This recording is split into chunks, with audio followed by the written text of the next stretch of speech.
تاریخ کے اعتبار سے شوال المکرم کا مہینہ ہے۔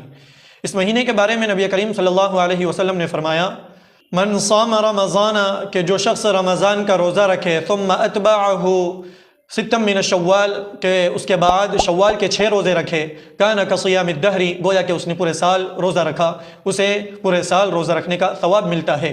سوال ہوتا ہے کہ رمضان کے 30 روزے اور شوال کے 6 روزے رکھ کر پورے سال کا ثواب کس طریقے سے؟ قرآن کریم میں رب ذوالجلال نے فرمایا، من جاء بالحسنۃ فلہ عشر امثالھا۔ الحسنہ یہ سنگیولر ہے، ایک کے لیے کہا جاتا ہے، تو جو شخص ایک نیکی، الحسنہ ایک نیکی لے کر آیا تو اسے فلہ عشر امثالھا، کہ اس کے برابر 10 نیکی اور دی جاوے گی۔